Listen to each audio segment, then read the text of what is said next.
Hello friends, कैसे हैं आप सब? उम्मीद है कि अच्छे हैं। आज हम लोग टैली प्राइम पे सीखने वाले हैं कि वैट टैक्स कैसे कैलकुलेटेड होगा। तो फ्रेंड्स, ऐसा हम मान लेते हैं किसी एक आइटम पे 12.5% वैट टैक्स लग रहा है। तो उससे पहले एक कंपनी बनाते हैं हम लोग, और कंपनी बनाने के बाद हम लोग यहाँ पर ये टैक्स कैसे कैलकुलेट होगा हम लोग इसकी बात करेंगे। तो फ्रेंड्स, जरूरी है कि यहाँ पर स्टेट और ये सारी मैंडेटरी इन्फॉर्मेशन जरूर से जरूर फिल करें। नाउ हमें आज की डेट में जीएसटी को बंद करना है, क्योंकि जीएसटी नहीं, आज हम लोग वैट करने वाले हैं। तो यहाँ पर जीएसटी को क्लोज कीजिए और वैट को एनेबल कीजिए। फ्रेंड्स, अब दोनों ही टैक्स एक साथ भी कैलकुलेट कर सकते हैं, लेकिन अलग अलग वाउचर्स में। तो फ्रेंड्स, कुछ आइटम आज भी हैं जिसमें कि वैट टैक्स कैलकुलेटेड होगा। तो हमें यहाँ पर टिन नंबर टाइप करना है, 09 से स्टार्ट होगा अगर यूपी में हम लोग का कंपनी है उस केस में। और यहाँ पर आपको एक टैक्स आपका टिन नंबर टाइप करना है। ये 11 डिजिट का होगा। फर्स्ट ऑफ ऑल 09 से स्टार्ट है और 987 मैंने यहाँ पर रेंडमली एक टिन नंबर टाइप कर दिया, टैक्स पेयर आइडेंटिफिकेशन नंबर इसे कहते हैं। और कब से ये डीएक्टिव हो रहा है आप उसको भी यहाँ पर डिफाइन कर सकते हैं। मैंने यहाँ पर वैट टैक्स को एनेबल कर लिया है। अब इतना करने के बाद सीधा हम लोग वाउचर में चलते हैं, और F9 यदि अगर हम कुछ सामान खरीद रहे हैं उस केस में कैसे यहाँ पर इम्प्लीमेंटेड होगा वैट को, मैं यहाँ पर वो सिखाने वाला हूँ। तो पार्टी अकाउंट नेम्स यानी कि मैंने कह दिया यहाँ पर इंटेक्स पीवीटी एलटीडी एक कंपनी है जिससे कि हम लोग सामान खरीदने वाले हैं। तो यहाँ पर उसे हम लोग सिंडिकेटर कहेंगे। अब सिंडिकेटर है तो यहाँ पर आपको डालना होगा एड्रेस वगैरह, extension 4 Noida, and country, pin code, one contact number, and just provide bank details, PAN number. Now VAT details को एनेबल करना है हम लोगों को, और यहाँ पर रेगुलर और यहाँ पर एक टिन नंबर जिससे हम खरीद रहे हैं उसका डालना है। तो यहाँ पर मैंने 09 यहाँ पर भी लिखा और एक जीएसटी नंबर मैंने यहाँ पर भी टाइप कर दिया।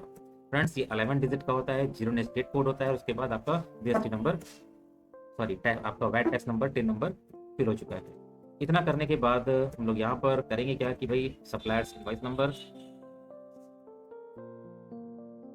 इतना फिल करने के बाद हम क्या खरीदने वाले हैं। मान लेते हैं कि हमने यहाँ पर ऑप्टिकल माउस खरीदा है। तो भाई ये क्या है, ये कंप्यूटर पार्ट है, ये कंप्यूटर रॉ मटेरियल है। कुछ इस तरह से यहाँ पर हम लोगों ने ग्रुप डिफाइन कर लिया। और कैटेगरी ये इंटेक्स कंपनी का माउस है, तो यहाँ पर हम लोगों ने यूनिट डिफाइन करना है, नॉस नाउ नंबर।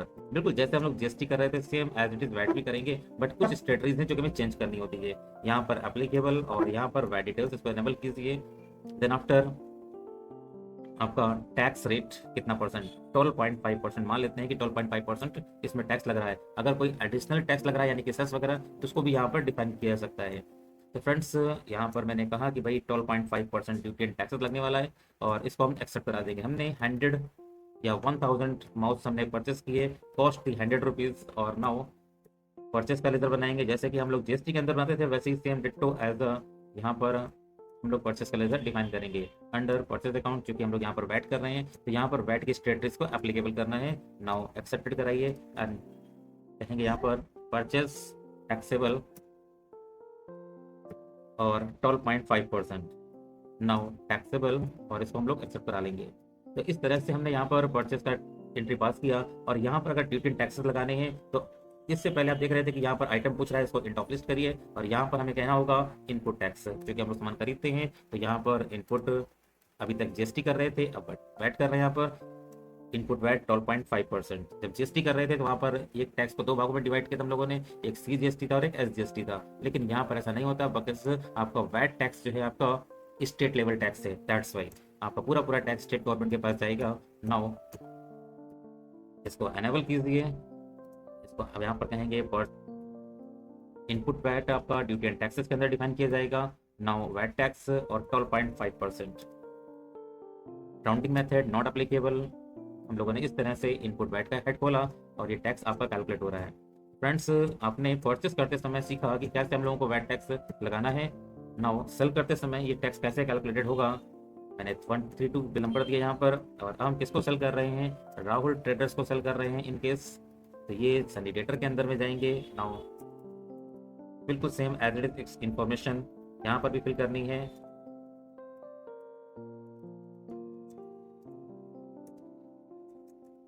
डिटेल्स डाल दीजिए।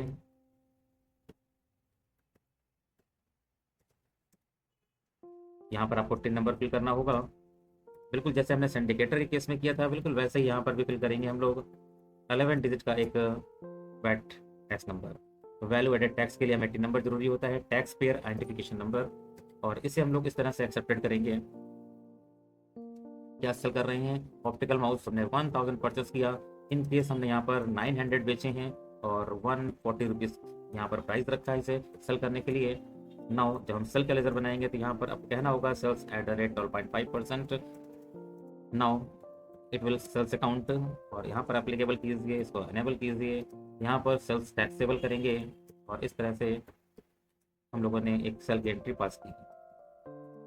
अब चूंकि हम दूसरा आइटम यहाँ पर नहीं दिखाना चाहते तो यहाँ पर इंड ऑफ लिस्ट कीजिए, और यहाँ पर अब बनेगा output VAT at the rate 12.5%, जो कि ड्यूटी एंड टैक्सेस के अंदर जाएगा। वैट टैक्स ये 12.5%, नॉर्मल राउंडिंग या नॉट अप्लीकेबल कर दीजिए। नाउ इस तरह से हमने यहाँ पर परचेस और सेल का ट्रांजैक्शन पास किया।